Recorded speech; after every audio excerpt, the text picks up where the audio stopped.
What's up? It's Matt, fresh off a 3-day retreat with the team in Gatlinburg. I got another author. We're going to talk to my man, Peter, about this book, about his history, the restaurant business. We'll be back.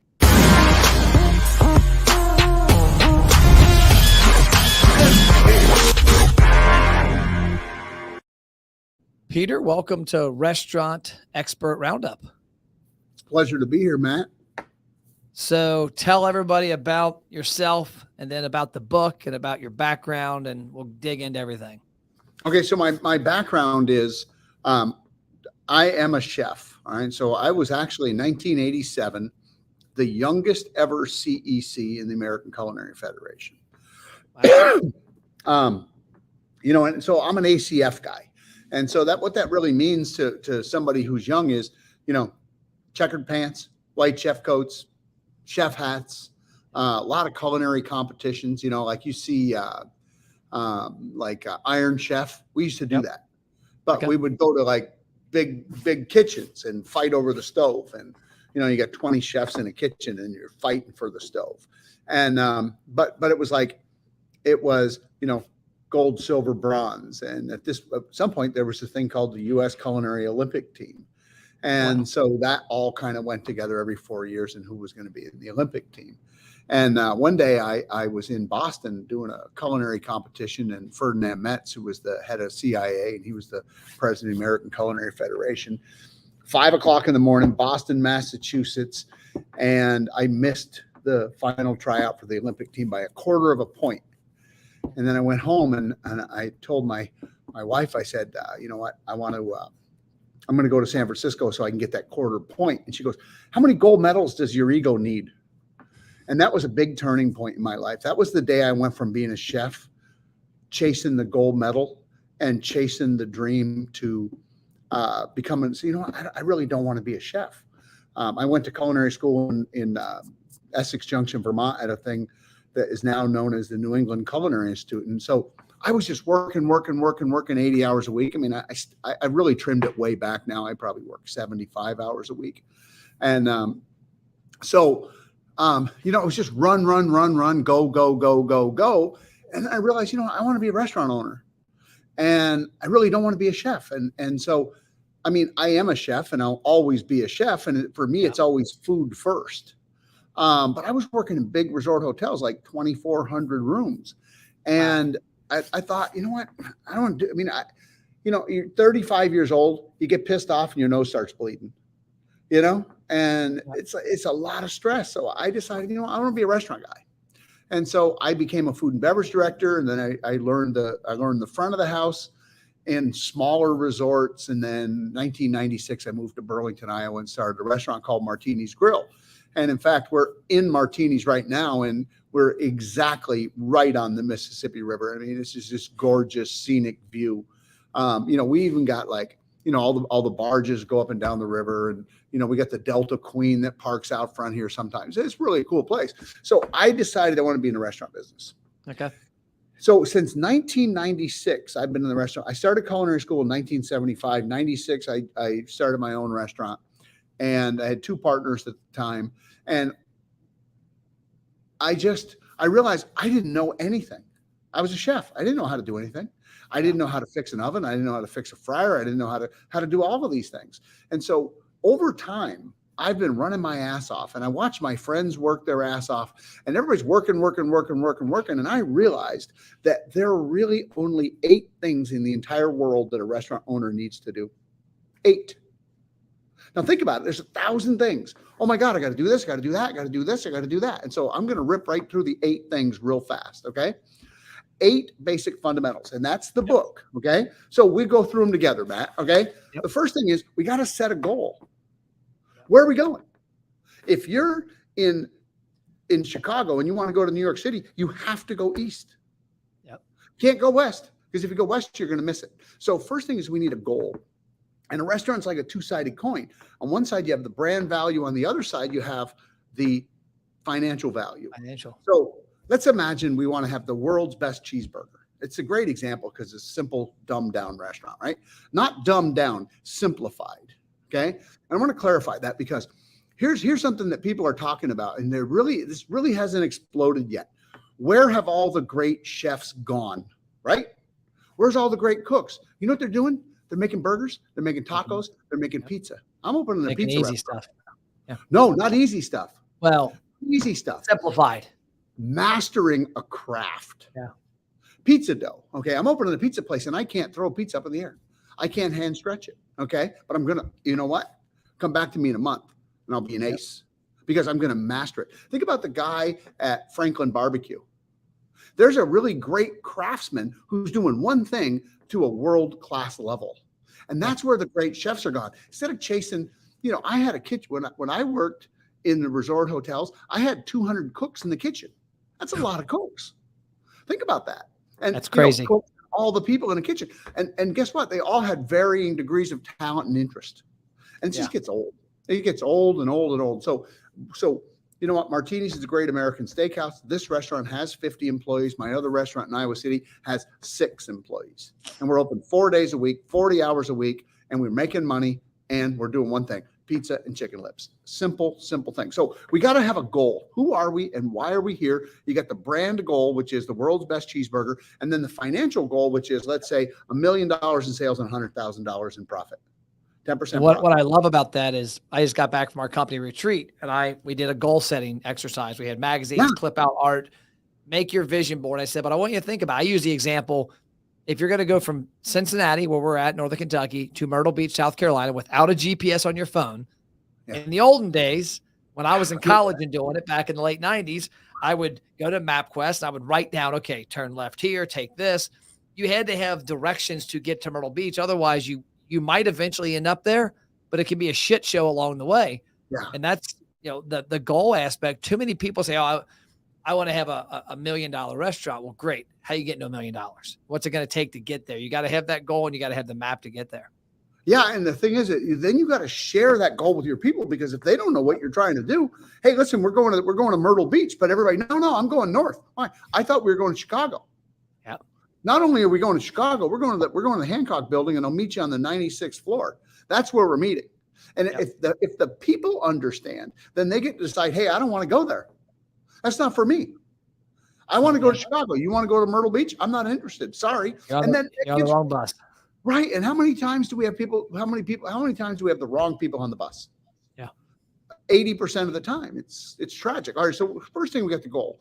Second thing is we got to think like an owner. And basically that means the buck stops here. Okay. And that's a Harry Truman line. Okay. And way back in World War II, Harry Truman had a sign on his desk that said the buck stops here. Okay. And so what that means is I'm the last guy. Okay. Yeah. So it's like, is it working or not? I'm responsible. If the floors are dirty, it's my fault. If there's no money in the bank, it's my fault. I'm not going to blame the dishwasher because the floor is dirty. I didn't train that guy how to clean the floor. And I didn't teach people not to spill stuff on the floor. So it's my responsibility. I own it. And that's owner mindset. Okay. Imagine there's a line. Everything above the line is good. Everything below the line is bad. So you're either above the line or below the line.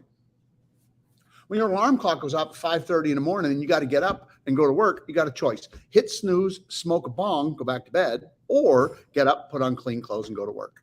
It's not a hard decision for me, but it is for some people. Okay. And there's certain things I don't want to do. Like, I'm not a dancer. Okay.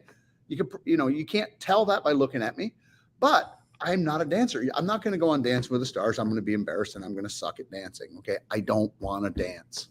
Yeah. All right. It's just not my thing. Now, if you want to eat some cheeseburgers, I'm in for that. Okay. Yep. And I'm a really good cook and I can talk for a long time. So owner mindset, we got to, and it's always about values. Like, one of my favorite values in the whole world is 100% attendance. If I schedule you for 100 shifts a year, how many of them are you going to miss? And the correct answer is 0.5. Hey, my mother had a stroke. I couldn't come to work today. My dog died. I mean, that's a big tragic thing. My little dog Toots died 5 years ago. And, that was part of our family. We had to stay home for that one. Okay. But I mean, these are the kind of things that happen. But no, just because it's Thursday and I decided to smoke the bong, I missed work. All right. Well, and the one element about that too, that I run into, I'm 46 as of yesterday, and I'm a young CEO. Thank you. I've been fortunate to be a business owner since my early 20s. And in my late 20s, when the floors weren't mopped it was the person who didn't mop them's fault. Yeah. Well, about 6 months ago, we're having a conversation with one of our employees, our marketing director, and something happened that one of our video team, we have 5 video people here, didn't do something. And the easy thing is to blame him. Well, I stopped. Right. I said, hold on. Have we actually trained him correctly? Have we laid out an SOP that says, here's the steps? And I looked, I said, we haven't. And so I love it. We can't blame him. It's our damn fault. Could you imagine? Let's go read his job description before we start throwing shit. Yeah. Yeah. Okay. I mean, I'm a chef. Throw and yell. That's a technique. Here's something funny. Okay. And I've been talking about this for a little bit. So like everybody knows who Gordon Ramsay is. Okay. He has a tendency to go off the deep end and start screaming and yelling and going batshit. Right. But you know what? When I started in the restaurant business and I worked in resort hotels, that was the maitre d'. The maitre d' was doing that. But imagine Gordon Ramsay in a tux running around, giving waiters grief because they forgot to serve from you put the coffee cup down and it wasn't at a 45-degree angle. What's wrong with you? Are you a moron? I'm going to kill you. You do that again, you're dead. Imagine that. It was a whole different world. Yeah. All right. So now we're going to go to fundamental 3, which is build a winning team. Okay. Yep. Better people build better restaurants. Now, I'm not saying I'm better than you. I'm saying that better people build better restaurants. So if I want to be 1 degree better tomorrow than I am today, that's how we do it. Better people share our values. Hey, I don't want to lie, cheat, and steal. How about you? You want me to lie, cheat, and steal you? Nah, not really. Okay, so don't lie and cheat and steal me. Simple values. Do we agree? Okay. I tend to like the American flag. All right. I'm an American. Both my kids were in the Air Force. My youngest son went to the United States Air Force Academy. I am an American, and I respect the American flag. Now, I don't care if you want to kneel down during the national anthem. Go ahead. That doesn't bother me. That's your right. All right. But I believe in that. And if somebody doesn't believe in that, they probably shouldn't work here. Yep. And it doesn't. I don't care. I don't care where you came from, where you're going. I don't care if you're tall, short, fat, skinny, gay, straight, white, green, blue. I don't care about any of that. Yep. I care about what kind of character you have. And I can't work with liars, cheaters, and stealers. So we got to build a winning team, but we got to coach them. We got to teach them this is how you do it. The next thing is number 4 is we got to focus on the customer. Think about that, Matt. The customer. And the best example I got is we're going to write the screenplay for the movie Wizard of Oz. All right. Wizard of Oz. We got Dorothy, the Scarecrow, the Tin Man, the Cowardly Lion, and we got the wizard and the witch and those crazy flying monkeys. Okay. But what about Mickey Mouse? Can't Mickey be in here? No, Mickey, wrong movie. Mickey's not here. Why? He's a great actor. Don't get me wrong. Mickey is a fine actor, but he doesn't belong in the Wizard of Oz any more than tacos belong in the best cheeseburger restaurant. Yeah. If we're going to do a pizza place and we're going to make the world's best pizza, we're not going to have T-bone sticks. Why do you think it is a lot of restaurants don't understand that? I was at a restaurant recently and I had one of my video crew with me and one of our producers that we have a show that we produce. And I was looking at the menu and I said, man, this is a bad thing. And he goes, why?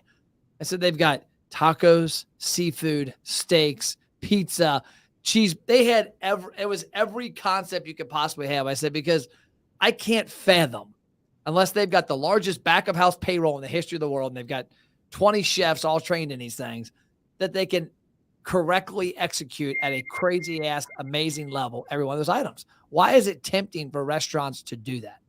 Well, because it's 2 things. One, it's fear. Okay. If I'm a generalist, I'm not going to be great at anything. Yeah. Okay. I'm not going to be great at anything, but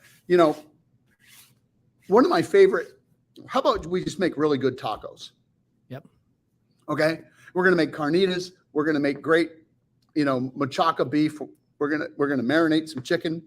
It's going to be delicious. We're going to have really great fresh fish and shrimp, and we're going to make our own corn tortillas, and we're going to make our own flour tortillas. There's nowhere to hide. Okay. Yep. The salsa is or isn't great. We're going to have 5 kinds of salsa, and that's what we're going to do. And that's it. We'll have some rice to go along with it, and maybe some other kind of side like roast corn or something like that. Something that makes sense. And really, really well. That's it. There's nowhere to hide. But nobody can do it. Nobody can do it. I'll go back to my experience because I think my motivation was greed. We had a boat and RV dealership. And when we started in 1999, we sold bass boats. That's what it was. And we had used items, trade-ins. And then it went from bass boats, like, you know what? A lot of our customers like pontoons. Okay, well, let's get some pontoons. And the next thing we know, we're like, hey, there's some of our customers also wakeboard. Let's get wakeboard. By the time we were 5 years into this journey, we had 17 different product lines that started at one. And I remember looking at it, and I was 28, 29 years old. I looked at it and said, man, we effed up big time. My friend was like, why? I'm like, well, if you put snow at the base of a trunk of a tree, it does nothing. But if you put it on branches at the very tips and it just stacks, those branches eventually break. And I said, that's what's happening to our company, is that we don't have our parts department, our service department, our accessories department, our sales team can't possibly be experts at all this shit. They're experts at one item. And so in our world, it was greed. I saw dollar signs like, oh, maybe the restaurants also are like, okay, my customers, I want to make sure I have something for everybody so that I'm in every conversation to go to dinner.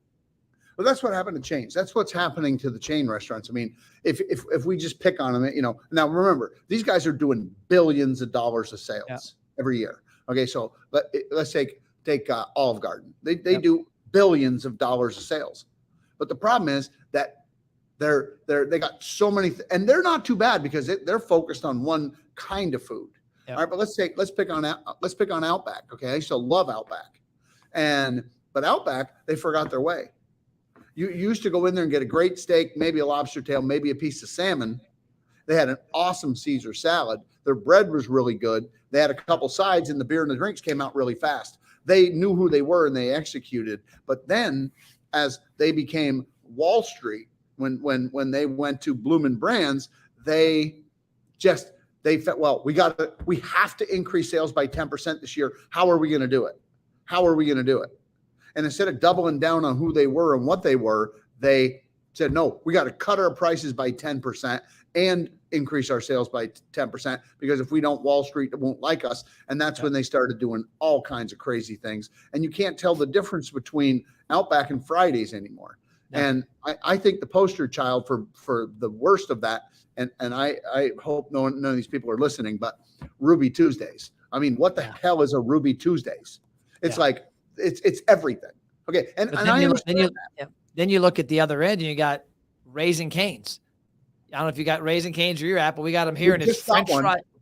It's French fries, chicken tenders, a Coke, and garlic bread. I mean, there's nothing. I heard their commercial yesterday, and it sounds like something I wrote. And what it says is, hey, we do one thing, we do it really well. Period. We do chicken tenders, French fries, and Coke. I mean, if I'm going to open a burger joint, I'm going to do cheeseburger, French fries, Coke, done. Okay, fine. You can have a bottle of water. That's it. Think about how easy the operation would be. The reason is fear, and the other reason is pressure, because what you get is 6 owners together, and they all want something different. We have to appease them. Oh, and then their wives want their favorite thing on the menu, and now it's gone. Yeah. So somebody's got to drive the bus. Okay. And so what it comes down to, you go back to the customer focus. We're focused on the customer. This is what this brand is. And I think this is the big move in the country right now. You're going to see a lot more small restaurants. Okay. A lot of little restaurants. Raising Cane's a good example. Okay. I don't know if their food's any good. I haven't tried it yet. But I imagine I like it. I think it's good. So I mean, but that's a chain, and everybody knows it, and that's okay. I like independence. That's my thing. I'm an independent restaurant guy. I'm a chef. I want to make the best thing I can make. So far we got to have a goal. We got to have the owner mindset. We got to build a team. We got to focus on the customer. Now, remember this: your employees are your customers. What? Okay. How the hell do you get to that? See, there is no difference between the customer and the employee. What's the difference? Nothing. Okay. If you think about your customer if you think about your employees as a customer, it is my job to serve the general manager, the chef, and the dining room manager. It is their job to serve the staff. It is the staff's job to serve the customer, and it's the customer's job to serve the owner. And that's how it works. I work for the general manager, the chef, and the dining room manager, and it is my job to coach and teach them how to do their job. and then to give them the tools they need to teach their people. It's a whole different angle. All right. The next one is we got to increase sales. So we got to market and sell. First is market. It's not sales and marketing. It's marketing and sales. Market and sales. So and restaurant owners despise marketing. I mean, and I say that from an experience of, we deal with thousands of restaurants. We deal with mainly independents. We delegate it to a 20-year-old blonde girl. And to a bartender that barely knows it. Yeah. Exactly. It's like, hey, just put out some Facebook posts. That's easy. Yeah. Oh, you like Instagram? No problem. TikTok? No problem. Here's something here got my attention, which I was looking at when I was reading through the book. Page 168, you talk about turning a 4-top into a 5-top. And one thing that we preach, and this, I think my concept here is along the same lines as yours, is one thing we preach, our company, America's Best Restaurants, our acronym is Attract, Build, Retain. And when I say retain, I mean retain customers coming back. And I always talk to restaurants and say, hey, in order to increase your sales 6 figures for the average independent restaurant, you really only need to deeply impact 600 customers. And what I mean by impact is get 600 customers to either be brand new and come 6 to 10 times a year, to get 600 customers who used to come and get them back, or get 600 customers, and it's obviously a mix of all this, to spend more money. Love it. And the one thing I've seen with desserts is a great example. We have a thing that I call the cherry pie ask, because we have a program where we help restaurants identify customers, get their information from them willingly, and then market better. And I said the easiest way to get a customer's data and to increase your average check is desserts. I said, because I eat out a lot. My wife and I divorced our kitchen a long time ago. We depend on experts like you to feed us 7 days a week. We literally do not eat at home. And one thing I notice a lot is I go to a restaurant. I'm there there's 4 of us, and the server walks up we already pigged out. We had appetizers. We had way too much damn food. Hey, you guys leave room for dessert? The answer inevitably is no. We're stuffed. Right. And they go, okay, let me get your check. What we talk about is, hey, here's a better opportunity. Did you leave room for dessert? No, we're stuffed. You crushed that T-bone. It was amazing, right? Yeah, it was awesome. Here, I want you to do this. We have an amazing peach cobbler. I want to give you one free for your next visit. Do me a favor, take out your phone, scan this QR code. It's going to get your name, phone number, and email. It's going to send you an amazing VIP offer for your next visit, so that when you come next time, you save room and free of charge on the house. You try this peach cobbler. What we've seen happen is it gives the server the chance to engage the customer differently, to gain customer data, but also the next visit, Matt Plapp comes back. I eat the peach cobbler for the first time, and I go, shit, that's good. And the next time I come, I pay full boat. And the next time I pay full boat. We had La Rosa's Pizza. It's a Cincinnati brand. Had it here for my sales staff about 4 months ago. We had a ping pong tournament. We have a ping pong room in our headquarters. And so we had a ping pong tournament. Well, I ordered 27 chocolate chip cookies along with 8 pizzas. Why? Because like 7 years ago, La Rosa's gave me an order of them for free. Wow. They were so damn good that every time I get La Rosa's, I drop $9 on pizzas. Well, this time I dropped $90 on pizzas for the team. But that's along the same things what you're talking about, is making that 4-top a 5-top, right? Yeah. I mean, I call it the golden table now. Okay. And so what it is if you can get 4 people to order an entree, all right, let's say they get sides and a salad, okay, which is the classic traditional restaurant. The 2 most important things after that is sell the second drink, all right, and then sell a shareable appetizer. So, and it's amazing because it only happens about 20% of the time across the board in the country. And so you're telling me that when you go out to eat, do you want a second drink? Of course I do. All the time. Oh yeah. I want a third drink. Probably a third or fourth. Right. And you're telling me you don't want an appetizer? Always. If I told my wife we're not sharing appetizers tonight, she'd be pissed. Oh. So you're telling me that everybody who comes to your station, none of them wanted appetizers? You couldn't coax them, you couldn't push them, Sell the second drink, sell them a shareable appetizer. Now, and sell dessert to go. Hey, who's watching your kids tonight? Susie, my babysitter. Good. Bring her home a piece of Bayou cake. She'll love you. Oh, that's a great idea. Yep. All right. So there's 6 basic sales pillars. In all the world, there's only 6 ways to increase sales. The first one is to raise prices. Yep. Everybody in the country needs to raise prices. Big time. Raise prices. Raise your prices. Listen to this. I know a lot of friends of mine are construction guys. Okay. I was talking to a guy yesterday who owns a plumbing company. And I always quiz these guys on how much do you pay your people? Okay. Journeyman plumber, 5 years experience, $30 to $35 an hour. Yep. Journeyman cook, $15 an hour. How do you get that? What's the difference? The plumber has a bass boat. He goes out on the weekends. He works Monday through Friday. He makes $30 an hour. That's $1,200 a week. It's $60,000 a year. And he's no smarter than a cook. But you know what the difference is? Here's the difference. The plumber decided to be a plumber. And the cook isn't quite sure if he's going to work in the restaurant business this week or he wants to go work at Target. That's the difference. When you make the commitment, you should be able to make 50. I'm looking for a pizza guy right now. I'm going to pay him $50,000 a year. It's $20 an hour. He's going to work 4 days, 3 days off, Sunday, Monday, Tuesday off. That's awesome. It's $50,000. That's a lot of money.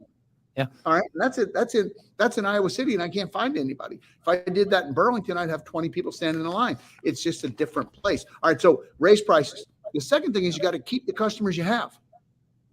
Okay. Which means you got to be nice to them and you got to keep in touch with them, which is where your QR code comes in, and you just, you get them in your club. To me, it's all about a club. I have in this restaurant that I'm sitting in, we have 18,000 people in our club. I can send over how long?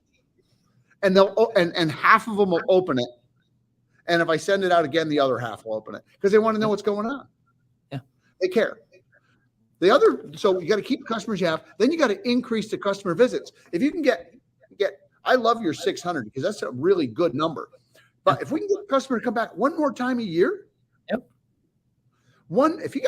if a restaurant has 10,000 customers and you have an average ticket of $30, and you get that customer to come back 10,000 customers come back one more time, that's a lot of money, $300,000. I have in my last book I wrote, Restaurant Marketing That Works, we had an example in there. I called it the Matt example. There's a restaurant down the street from here. It's my favorite restaurant. It's called Walt's Hitching Post. My wife, my son, and my daughter went there Saturday night for my birthday. It cost us $380 after tip.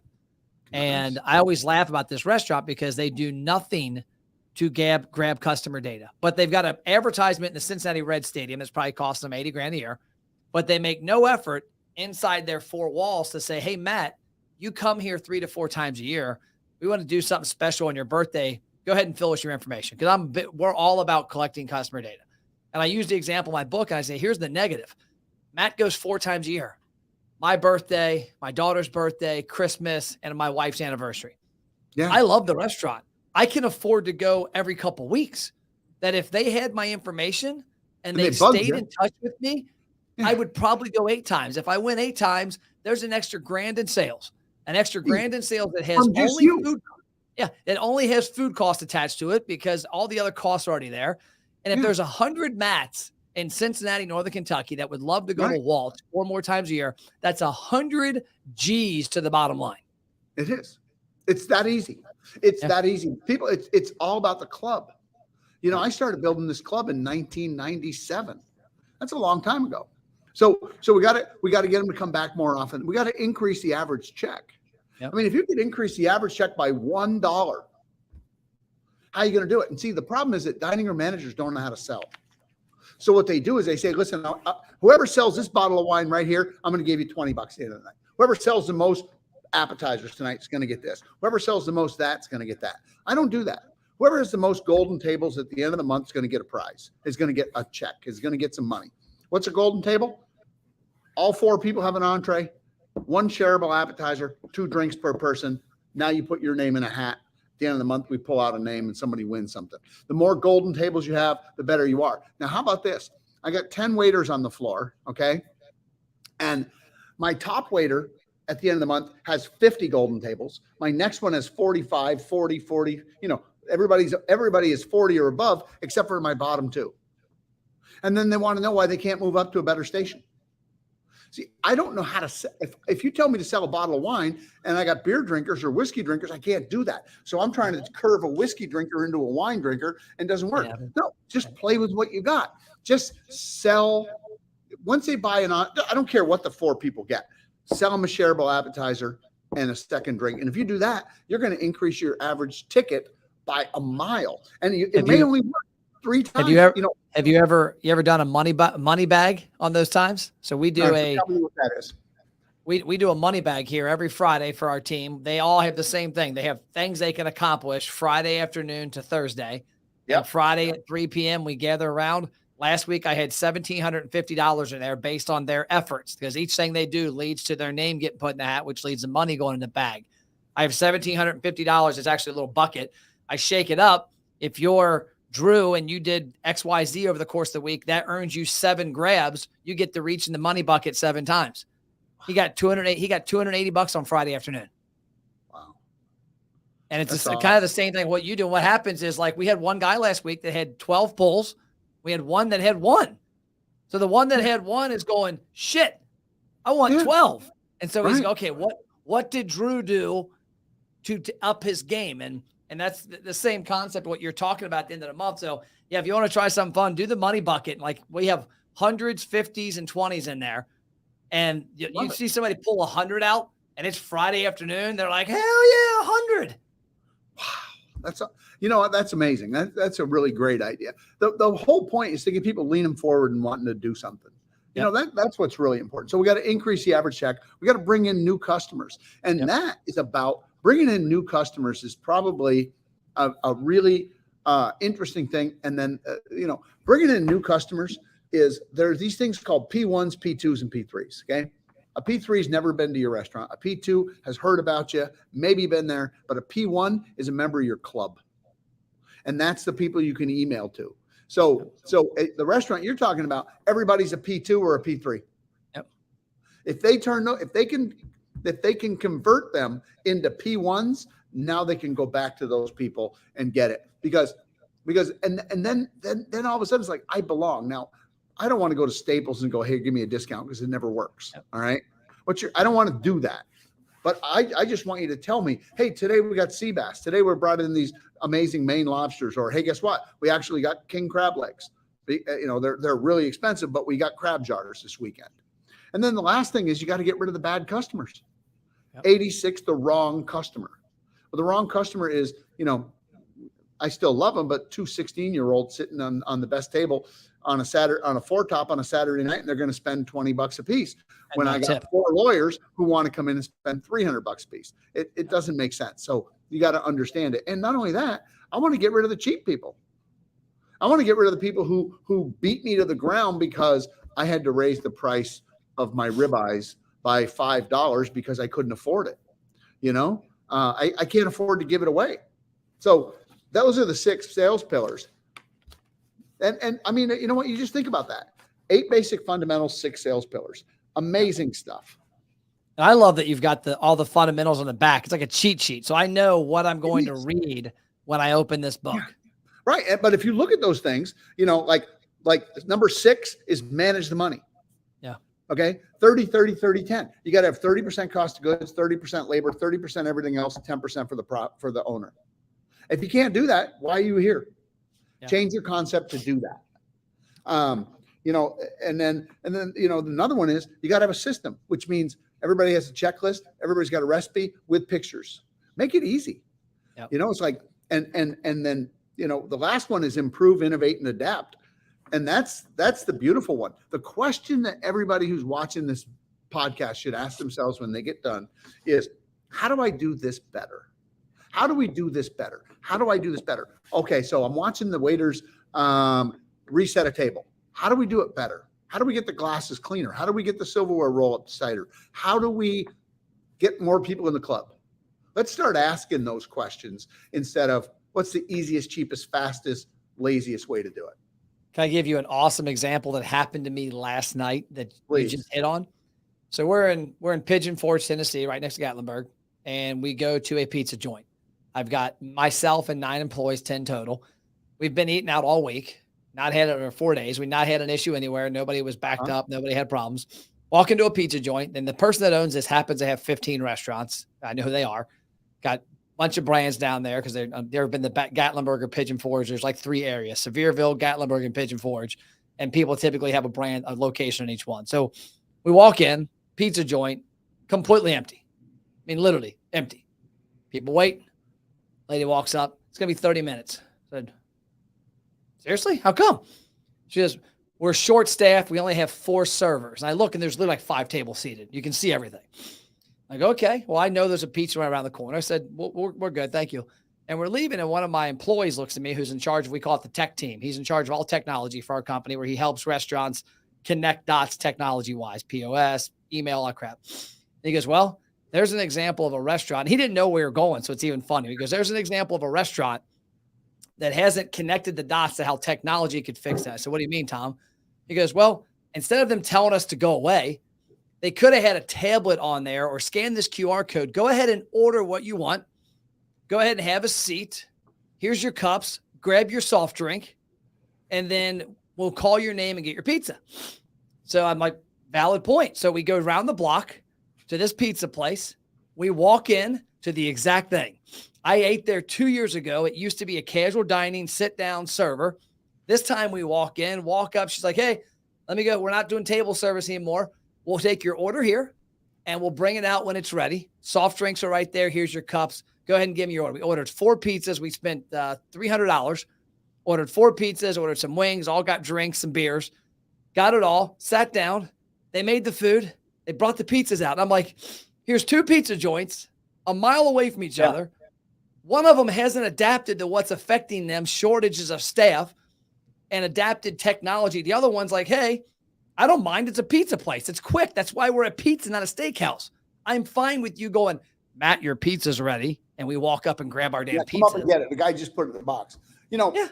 When I was a kid, 90% of the restaurants in the world, when you walked in, sat down, and you ordered your meal, and the waiter typed it in, and then they brought it to you. Okay. And then you either paid them or you paid a cashier. By 2025, by January 1st, 2026, 90% of the restaurants in America will be using phones, QR codes. Okay. There's 3 kinds of people who wait tables in America. There's the professional waiter. All right. Those guys work in steakhouses. They know the difference between Cabernet Sauvignon and Sauvignon Blanc. Okay. They know the difference between a Pilsner and a lager. Yep. And then you get the server who understands that menu good enough to function and can get you your food, but their primary interest is tips. And then you get the order taker who is like, I got a table. Damn. Okay. They don't know anything. They don't want to know anything. The server and the order taker are in the process of being replaced by kiosks, iPads, and now your cell phone. Yeah. You walk into a restaurant, any pizza, if service is not an issue. So both my restaurants are in different spheres. So Martini's in Burlington is a fine dining steakhouse. Gray's Iowa City is all takeout. No waiters, no bartenders, all takeout. Take it and leave. Okay. So the average ticket is $60 in Gray's. The average customer is in the building for 10 seconds. Yep. Hey, I want to pick up my stuff at 5 o'clock. You walk in, you grab your bag, you leave. My goal in Iowa City is to replace mom. Okay. Yep. All right. Hey, listen, you want to feed your family something good? You don't know how to cook? Nobody knows how to cook. You set it on the middle of the table. Done. Okay. I don't like to cook anymore at home. Yeah, I do. Sometimes I do. If I got a day off, I don't mind cooking something. Okay. I'm pretty skilled in Pop-Tarts. There you go. That's okay. There's not but you're exactly the thing, because the age difference between you and me, is about 16, 17 years. And that's a generation. And the difference is you don't mind not cooking. My mother was a great cook, and we ate all our meals at home. It was very rare that we went out to eat. Okay. The thing that you're going to see now is I don't want to go out to eat because it's a pain in the ass. I got to sit there for 2 hours waiting for this guy to figure out not hurt himself and bring the food over. Okay. It's just a really bad deal. Let me order my own stuff and have somebody bring it over to me. Think about this. This is a big thing. And I want you to do the math on this. If I'm paying a cook $15 an hour, I got to pay the waiter $5 an hour, and I got to pay between the host and the busser. Let's say that's another $5 an hour. Okay. Plus tips, right?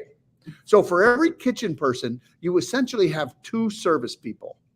So if you're going to take all the kitchen people and each one of them has 2 service people between bussers, hosts, waiters, bartenders, and those people get paid, let's say just $5 an hour plus tips, they're making $30, $35 an hour. The guy in the back's making $15 an hour. If you get rid of the waiters and the servers and the bartenders and all those service people who don't want to be there anyway, they really don't, and you just you get rid of them, and you take those 2 $5 bills and you give them to the cook. Now you pay the cook $25 an hour, and he'll find a way to get that food to the customer. That's to me, that's the new restaurant. And what's golden about that is our company, ABR, the middle B stands for build a database of your customers. Well, how can you do that? Force them to use this to order their food, to give you who they are, where they live, what their number is, what their email is. Ask them a couple other questions. Now you just they want to be our birds with one stone. They want to be our friends. My customers, I'm in the relationship business. Okay. I have dear customers that I've known and been in love with since 1997. In Iowa City, you wouldn't believe the group of people who come see us. They come see us because they like us. You know, when all things are considered equal, we buy from the people we like. And even when things aren't still equal, we still buy from people we want, because I don't want to go have some schmuck wait on me. I get the same girl cut my hair for 20 years. You know, why? Because I don't have to say, hi, who are you? What are you about? You know, I don't want to do that. I don't want to I want to have, I got a group of people who I love, I take care of. I'm in the relationship business. The thing is that there's a new position in the restaurant business that every restaurant needs. And I think you guys are right there. And that is, I got cooks. I got a guy cooking steaks. I got a guy making drinks. I got a waiter. Okay. I need a tech guy. That's the new position. You got to have a tech guy. And he's the guy who makes all this tech work, because the host doesn't know how to put the menu up on the billboard and do all this stuff. You've got to have a tech savvy dude. That's the new guy. And you got to pay that guy $30 an hour. But he's in the restaurant all the time.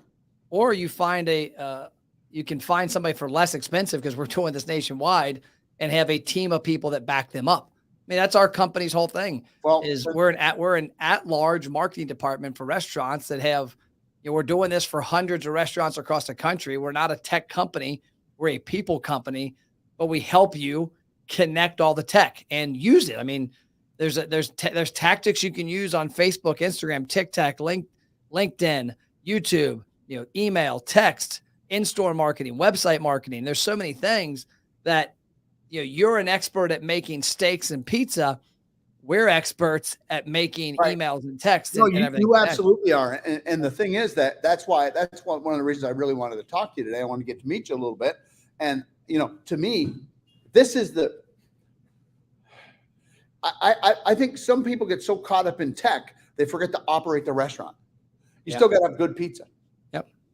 So and we're getting really close to this. You know, I mean, the first piece of tech equipment I used was the old NCR POS. It was terrible. Yeah. It was impossible. Aloha. I was stupid. You know, turns out I wasn't stupid. Turns out it was impossible. But I would love to continue this conversation with you or your people or something, and find ways that I can help my clients and ways I can help myself. And by using it and saying, hey, you know what, that actually works.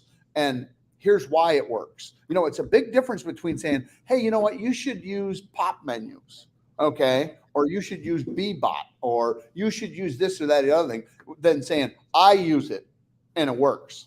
You know, I got Toast. What do you think of Toast? Love it. Love Toast, a great product. Do you know who Sean Walsh is? No, I don't. Sean is the owner of a brand called Cali Barbecue Media out in San Diego. And he calls us Cali BBQ Media because he is the first media restaurant, and that he's hardcore on video storytelling. He was one of 20 restaurant owners that was invited to Toast IPO, and out of 60,000. But Sean's restaurant is a 1 location brick and mortar, 2 stadiums, and I believe 3 ghost kitchens. and all around his brand, Cali BBQ Media in San Diego.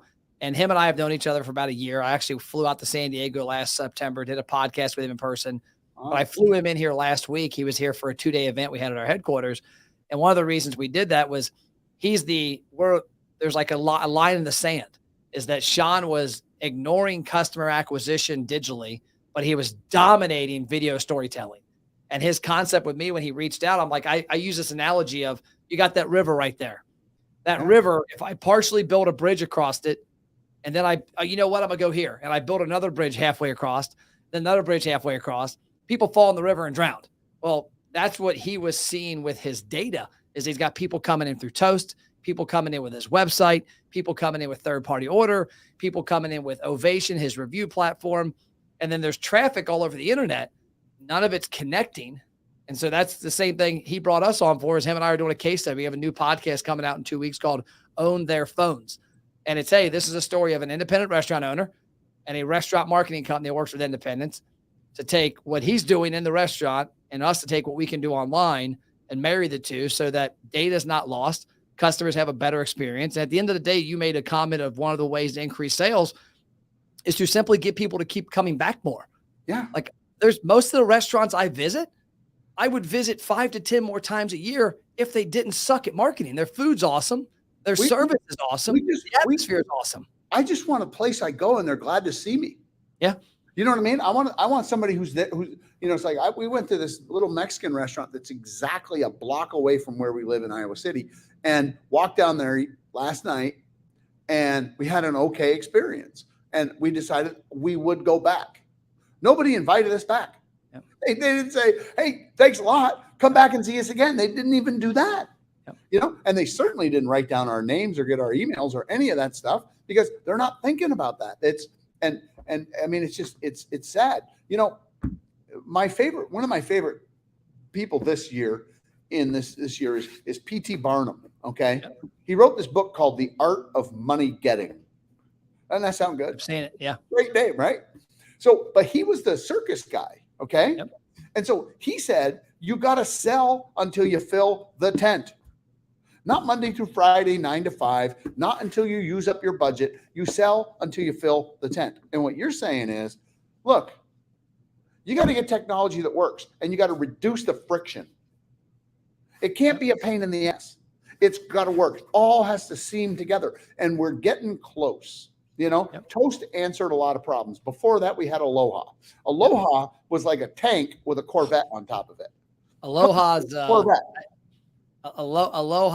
product had a lot of opportunity, but I've used Aloha for a long time, and I used to crack up at how clunky it was because it just was built by the wrong people, I think, in a different genre, a different thinking. But Toast is great. There's a lot of great concepts out there, products. I talk about, 2 years ago before the pandemic, I firmly believe that restaurant operators in whole were 20 years behind the technology curve. I think now we're up to about 10 years behind. And I would say in the next 24 months, we're going to be even because restaurants are going to have to get more creative with the labor shortage, with food costs, and with all those elements and start using technology instead of humans. Well, the thing is that the robot will not replace the cooks, but it will replace the car manufacturers. It'll replace the guys in the Amazon warehouses. It'll replace some long haul truck drivers. So it's going to start pushing people out of the bottom and it's going to force them to go up top. And the other thing it's really going to change, it's going to change white collar because think about Geico, 15 minutes, save 15%. You fill out your own insurance forms now. You don't need an insurance salesman. Those guys are gone. I got a couple friends who are selling insurance. The only people they sell to are businesses. They don't sell to independents anymore. Nobody's family's going to these guys to buy insurance from a salesman. Everybody goes online to buy that. That's a commodity. It's a dime a dozen. I think that that technology, but I think you gotta have the food behind it. I don't think. Oh, you definitely. I mean, you can't have robots making pizza. It's just not going to be. You can, and 80% of the people won't know the difference because 80% of the people don't care. Yeah. But 20% of the people do, and that's a lot of people. Yep. No, you've got to have great food, great service, great atmosphere, and this is a amazing book. Get it online. I've got it. Restauranting 101. That's a good word. What do you think of that word? It's funny when I originally put it in the description of our live, I'm like, shit, I spelled something wrong. And I'm like, hold on, I don't think that's even a word. It isn't. No, I made it up, baby. Grazing's my other word I invented back in the 80s. What is it? Grazing, Grazing. Okay. So I own a restaurant called Graze, and the concept is to go grazing. So like if you and me go, if we take 6 people out for dinner, okay, we're gonna give me one of those, give me one of those, give me all the appetizers, give me that. We put it in the middle table and we share it. That's grazing. Yeah.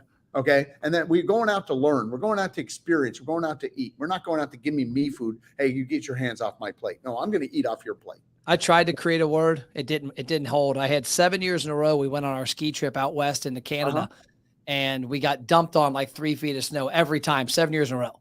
And so we started calling it getting plapped. And we were telling some guys in Canada, some Australian guys in Whistler, Blackcomb, like, yeah, slopes got plapped yesterday. And they're like, plapped? We're like, yeah, it's when you get a big powder dump. Oh, shit, man, plapped.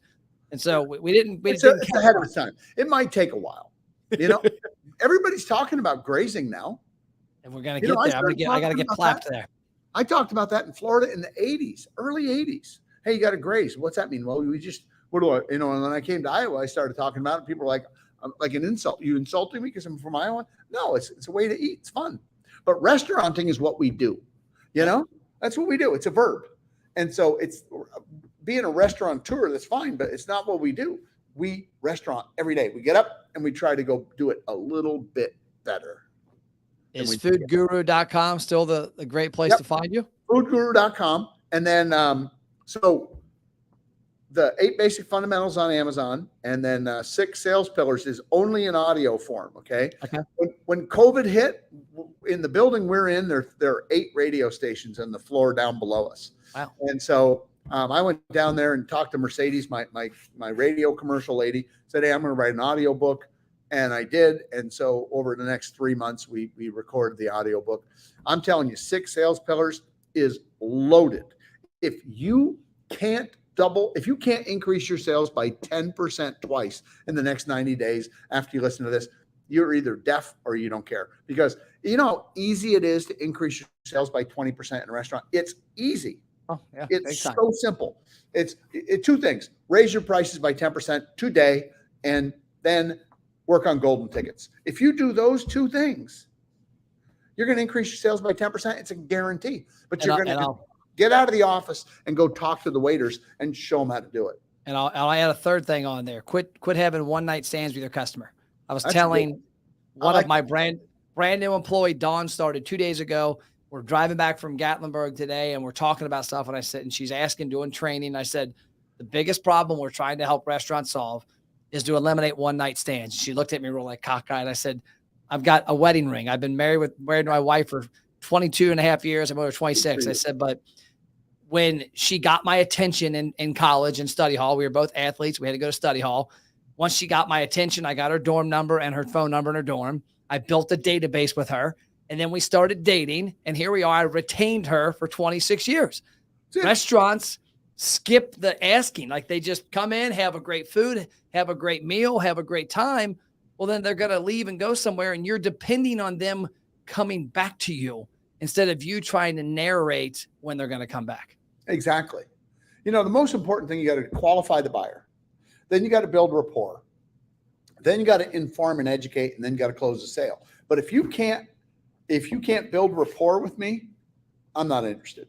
Yep. If you don't look me in the eye, you don't talk to me, I'm just invisible to you, then you know what? If I'm not a 24-year-old gorgeous brunette and you don't looking at me, then you're not going to build rapport with me. Yep. And then the other thing too is that you got to inform and educate. And that means you got to know what you're talking about. And the reason that waiters cannot sell dessert and the reason they can't upsell something is because the customer says, hey, what do you got?